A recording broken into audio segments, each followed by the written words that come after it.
Hey everybody, so today for the Bingo Wellness Challenge, I want to talk about the box that says doing 30 minutes of foam rolling. Now, bear in mind that you do not have to do all 30 minutes in one day. You can break it up into several days, particularly around whatever muscles you need to use the foam roller on.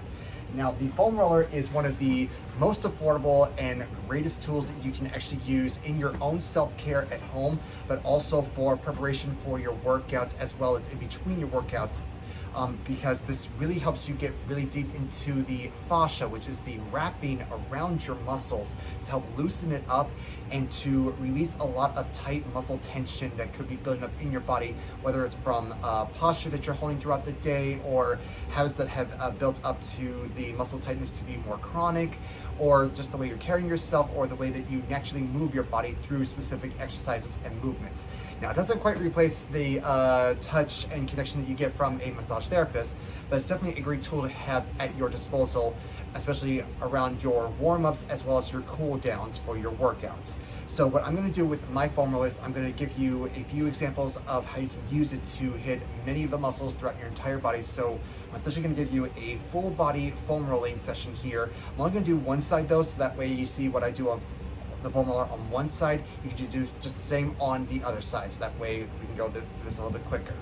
So first and foremost, I'm going to start with what's called the peroneals, which is the muscles on the outside of your calf that are responsible for taking your foot from here and rotating it out and in. It's the muscles that come right up the sides right here. So the best way to do that is to have that muscle that you want to work right on top of the foam roller.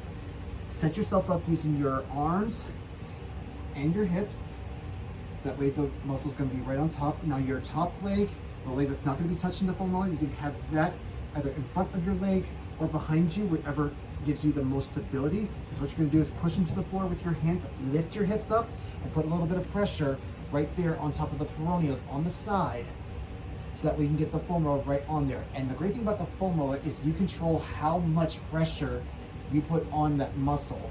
So what you want to do here is very slowly roll up and down the muscle until you find a tender spot. And then when you find that spot, just hold the pressure there for no more than 30 seconds. And even if you don't find any tender spots, you can roll up and down that muscle for a total of 30 seconds. Any more than that, and you risk putting the muscle too relaxed, and then it's not going to be firing quite as well as it should be when you start going into specific exercises, such as like for down here, like the calf raises, or setting yourself up for squats or deadlifts, anything that requires you to have that strong stability in your ankle as you make contact with the floor.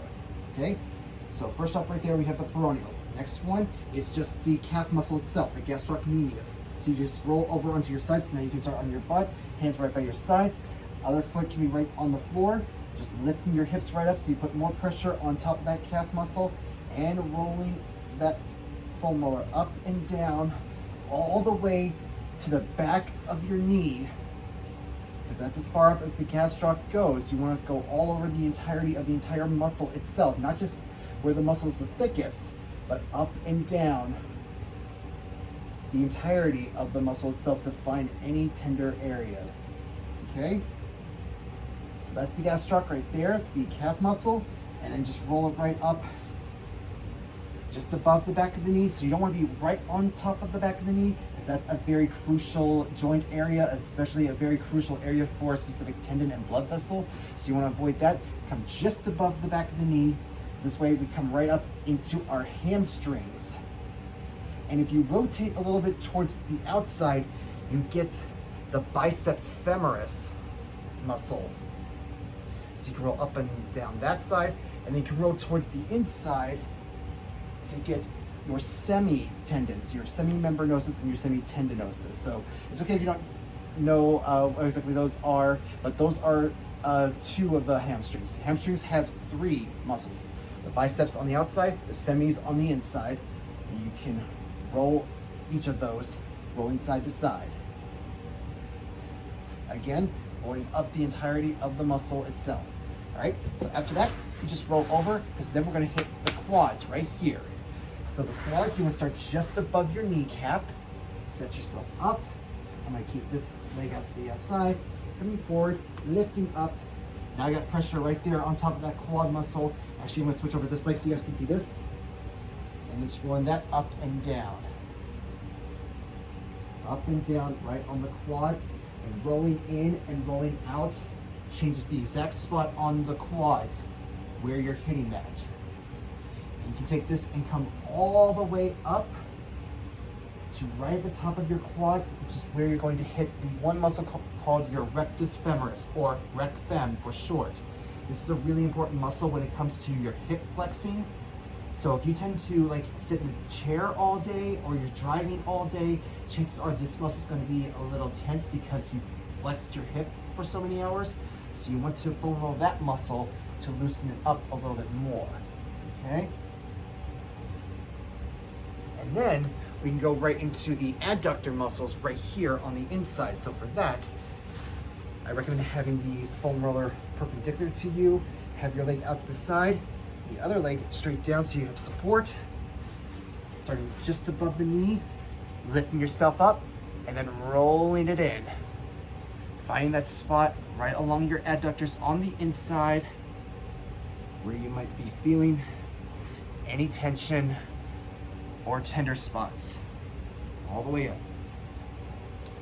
And then same thing on the opposite side is your abductors, or your TFL muscle, which are responsible for taking your leg out like that. So just finding that spot right there and just rolling up and down the outside of your leg right there. Be very careful though, because the TFL can be quite sensitive, so you want to make sure you're not putting too much pressure on top of it. So make sure you're controlling how much pressure you put on these muscle areas, okay? You're in control, so make sure you know how much you're putting on it, okay?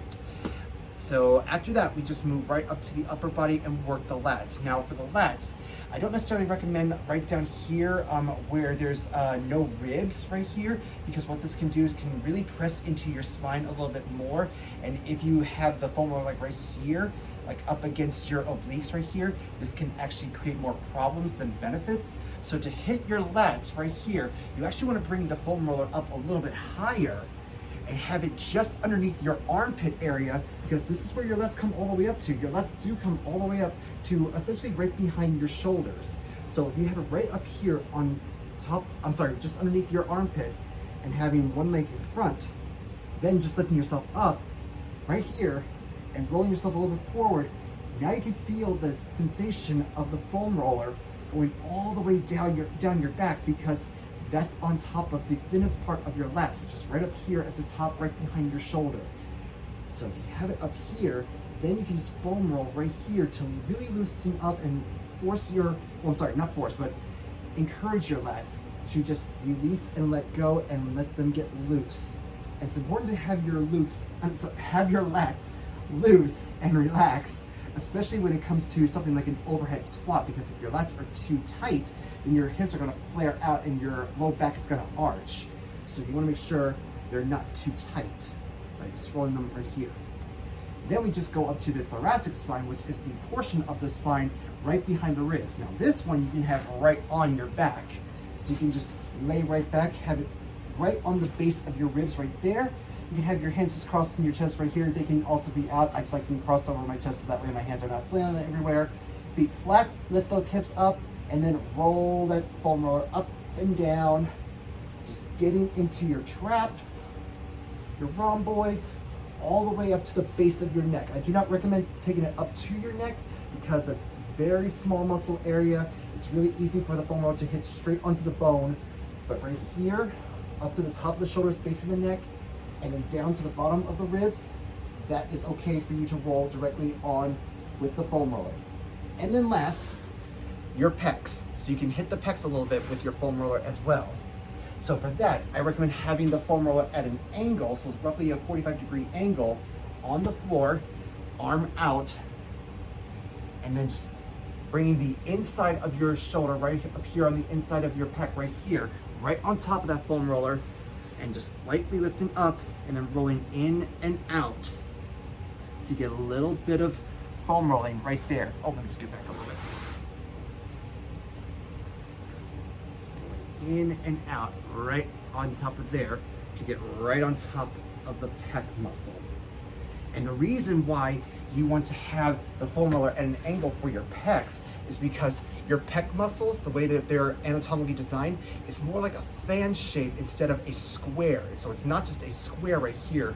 They're actually attached right along here, and then they fan upwards. So if you foam roll in the opposite direction, you're actually hitting the muscles right as they're anatomically designed. So that way it's going to be much more effective that way. All right, so that is a full body session of foam rolling. Now, according to my timer, that was roughly 10 minutes, but that was also me talking a lot. So it'd be closer to like maybe anywhere from 5 to 7 minutes. So you just take out your timer, time how long you were foam rolling. Remember, no more than 30 seconds per area. And then you just calculate how much that was for one foam rolling session, and then you just add up the times over a couple of days, and then in no time you're gonna reach 30 minutes and check off that box, okay? So I hope you guys liked this. I have a few more videos coming for you because I'm really excited about this challenge. I think it's one of the best challenges we've done, and I hope you guys are enjoying it too. So I will see you guys next time.